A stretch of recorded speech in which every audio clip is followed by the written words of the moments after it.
glucose burns at 4 calories per gram, whereas fat, it burns at 9 calories per gram. Now this piece of information, which is fact, is in just about every weight loss book as proof that if you want to lose weight, don't eat the fat. It's going to give you more than twice the calories. But what the people don't understand is what a calorie is. A calorie is a unit of energy. And if you want a high energy food, what do you eat? Fat. It's going to give you more than twice the units of energy compared to glucose. But if you're eating more calories than you can burn, yes, it's going to be stored. Did you know that nearly 70% of adults worldwide are overweight or obese, and the number keeps rising every year? Some people eat what seems like a normal diet and still gain pounds, while others eat more and never see a single extra kilo. It's not genetics, and it's not luck. Every day, millions of people are unknowingly sabotaging their metabolism, causing their bodies to store fat even when they think they're eating healthy. Shockingly, some of the most common habits we consider normal, like when we eat, how we drink, or even the timing of our meals, can trigger your body to hold on to extra weight. The scary truth? Most of us have been following advice that actually makes weight gain worse, and we've been doing it for decades. It's no wonder people feel frustrated, exhausted, and hopeless when the scale won't budge. Stay tuned as I reveal the scientific reasons behind weight gain and how to shed those extra pounds. One of the best things that you can do for weight loss is to eat breakfast like a king. I have to admit that I think I eat lunch like a king and breakfast like a queen, but whatever. And sometimes the queen eats as much as the king. Lunch like a queen, and then tea like a pauper, or you call it supper, yeah? I think that when I say tea, you probably think I mean a cup of tea, yeah? But we call an evening meal tea. And as one lady said to me, well, what do paupers eat? I said, sometimes nothing. What many people are doing today, and I see it in many countries I go to, they eat breakfast like the pauper, they eat lunch like the pauper, and the tea or the supper is the king and the queen together. That's like going on a journey, and you start your long journey and you go to the gas station, we call it a petrol station, call it a gas station, and just put a little bit in. And then an hour later, put a little bit more in. And then an hour later, put a little bit more in. And then you've done this all day. And then you finally get to your destination. You go into the gas station and you fill your tank and then park it in the garage. How much sense does that make? And yet that's what most people are doing. A little bit here, a little bit there, a little bit there. End of the day, king and the queen together. And the body says, finally, we've got some nourishment. And then they say, oh no, they've gone to bed. So what are we going to do with all these calories, these units of energy? We're just going to have to store them. It's really only probably the last 100 years that the main meal has been had at the end of the day. In fact, traditionally, the main meal was always in the middle of the day, especially before electricity, because they didn't have the light at night and it was just more convenient. I was talking to a man who grew up in a little English village. So I was talking to him about 18 years ago, and then he was in his 60s. And he said, the schools closed down, the mines and the businesses closed down, and everyone used to go home and have their main meal. And he said at night we'd have bread and dripping. Well, that was considered something light. So in many cultures you will see that traditionally the main meal was always had in the middle of the day. But again, I don't think anyone planned it. It's just this fast society. When you shift your biggest meal to the end of the day, your body doesn't just sit on that energy without reason.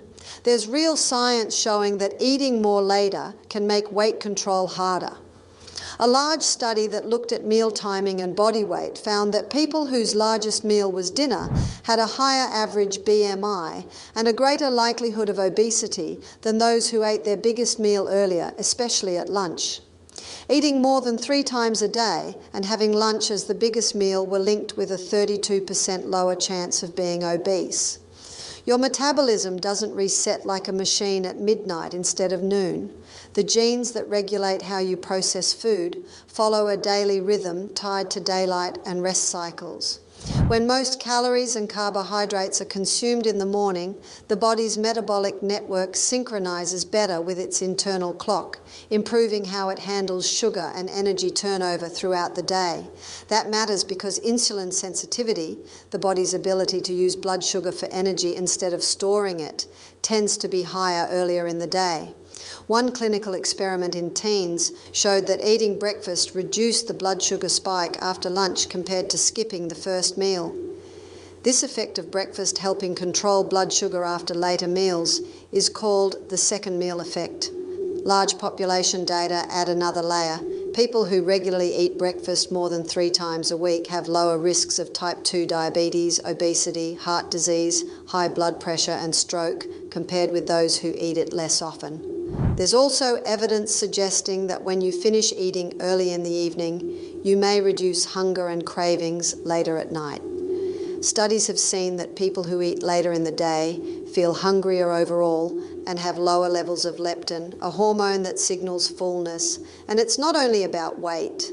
Some research has linked earlier meals and longer overnight fasts with lower risk of heart disease. Your body switches into a rest and repair mode overnight, and heavy late-night eating can disrupt this process, leading to poorer sleep and worse glucose control. So what's the takeaway? It's not that calories at night magically turn straight into fat, but timing your meals to match your body's natural metabolic rhythm, putting more energy into breakfast and lunch and eating lighter in the evening can help with appetite control, blood sugar management, and sustained weight loss. Over time, even small changes in meal timing can add up to real, measurable differences in how your body stores and uses energy. Changing the times that you eat, that makes a big difference. And changing the food you eat makes a huge difference. I was reading the testimony of a chef. He was large, obese. And he said he used to eat little bits all day long. All day long. That's all he'd eat, little bits all day long. So he decided to do an experiment. He decided to get all the little bits and put it into 3 meals. He knew the old saying, and have most of it at breakfast and lunch. And he lost a lot of weight. And he ate the same amount of food. And he ate the same type of food. He just changed the times when he did it. Because he gave his stomach a break. You see, it's like my husband. He says, I had a 2-hour job to do in the office today. He said, at the end of the day, it's 8 hours later and I still haven't done it. Because he said someone would ring up. Someone would come into the office. I kept getting interrupted. Has that ever happened to you? That's exactly what happens to digestion. When we put food in our stomach, we should now leave it. Let it do its work. After about an hour and a half, 2 hours, start sipping on some water. Then you don't water down your hydrochloric acid. It takes 3.5 to 4 hours to digest a meal. If a person has a meal of watermelon, that's probably gone in about 2 hours. But when someone has a balanced meal, which is shown here, it takes about 3.5 to 4 hours to digest. And then the stomach loves a 1-hour rest. Let your stomach have a rest between meals. And in that rest time, it has time to revive and restore and replace the digestive enzymes it used at the last meal. And that's why the time-restricted eating, we've talked about this a couple of times, time-restricted eating is basically a modern name for this. Time-restricted eating, it's from the intermittent fasting, the 5-2 diet. A lot of people are familiar with that. Dr. Michael Mosley, in his book Fast Diet, he goes into the into the research showing why this is so effective, it's eating twice in a 24-hour period. They suggest eating a large meal at 1 and another meal at 7. But I was talking to one girl and she said, I'm fading by 10 in the morning. And she said, and I can't sleep at night because I've got so much food in my stomach. When we go to sleep, our stomach wants to sleep. Most of what we've been talking about, letting your stomach rest between meals, eating most calories earlier in the day, isn't just old-fashioned talk. There's actual research showing that when you shorten your eating window each day, a lot of positive changes can happen inside your body. Scientists call this approach time-restricted eating, and it doesn't mean you have to count calories. You simply limit the hours you eat food each day. In one study, people with something called metabolic syndrome, a cluster of issues like high blood sugar, extra belly fat, and high blood pressure, were asked to compress their eating into an 8 to 10 hour window daily. After 3 months, they lost about 3% to 4% of their body weight, lowered their BMI, and reduced trunk fat, which is the fat around the abdomen linked to higher disease risk. What's interesting is that this happened without calorie counting. The body was simply working more efficiently by having longer daily breaks from food. Another large review looked at nearly 2,500 people across 29 clinical trials and found that meal timing strategies like time-restricted eating, eating fewer times per day, and putting more of your calories earlier instead of later were tied to greater weight loss and better markers of metabolic health over at least 12 weeks. Part of the reason this works has to do with something called your circadian rhythm.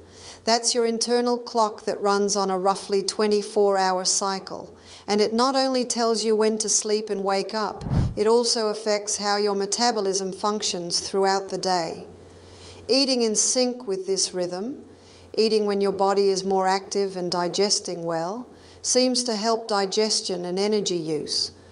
Time-restricted eating has shown signs of improving blood sugar control and insulin sensitivity too. Several studies report that limiting the eating window can help with fasting glucose and lower insulin resistance, even without changing what you eat. This means your body may handle sugar better and not need to store as much as fat. There's also early evidence showing benefits for heart health. Some data suggest modest improvements in blood pressure and markers linked to inflammation and oxidative stress, both of which are connected to heart disease risk. So number 2 for weight loss, low carbohydrate. Low carb, high fibre.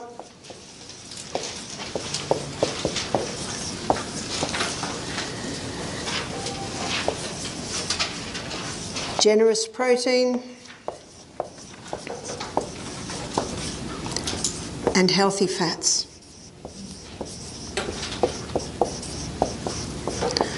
I gave the story this morning when I talked about diabetes of Jim, the guy who was a type 1 diabetic and got off all his medication. And do you remember the weight loss he experienced? Quite phenomenal. And it wasn't just that he was eating breakfast like a king, lunch like a queen and tea like a pauper. It wasn't just that he was on a low carbohydrate, high fibre, generous protein and healthy fat diet. It was also the fact that he began to drink more water. He was having 8 to 10 glasses of water a day.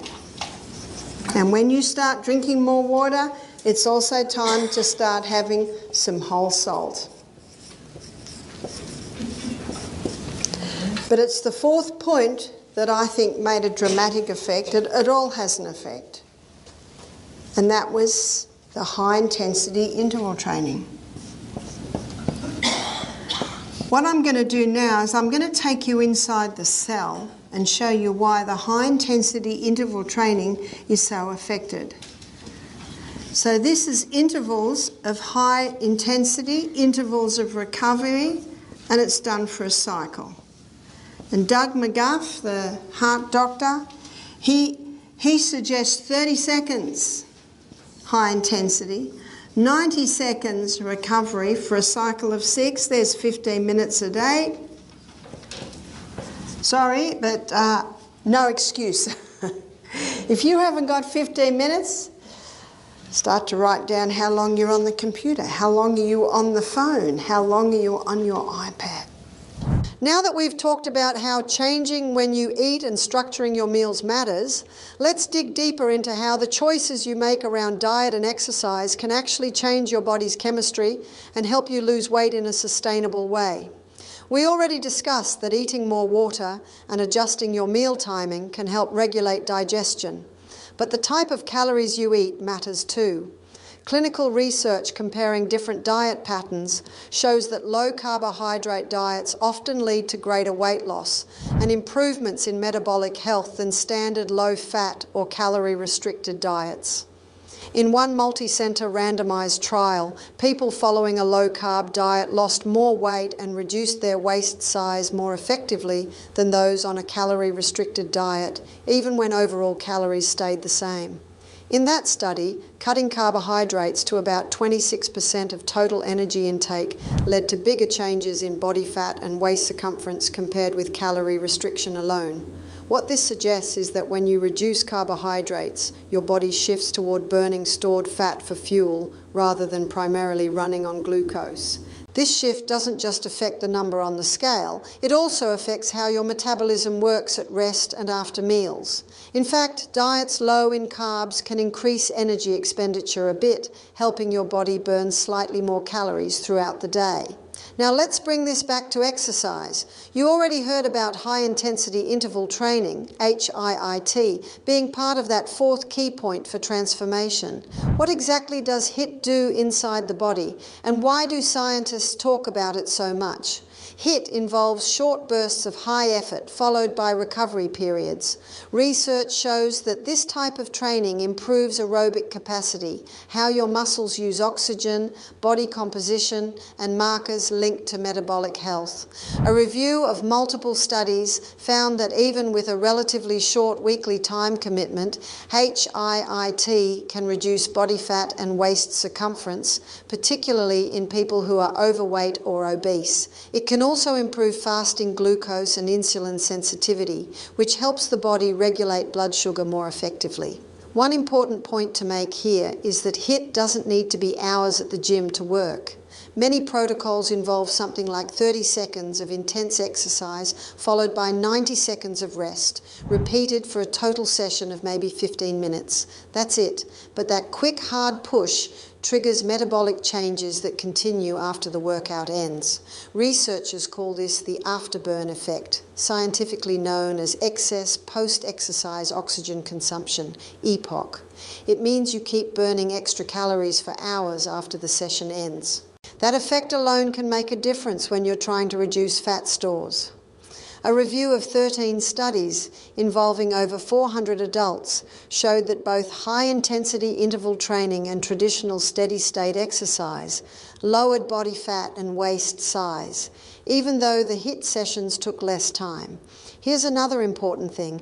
HIIT improves how your body uses glucose and fats, not just weight alone. Systematic reviews show that HIIT programs can improve key markers of cardiometabolic health, things like insulin resistance and cholesterol, even when changes in body weight are modest. This means people who do HIIT regularly may manage blood sugar better and reduce risk factors associated with diabetes and heart disease.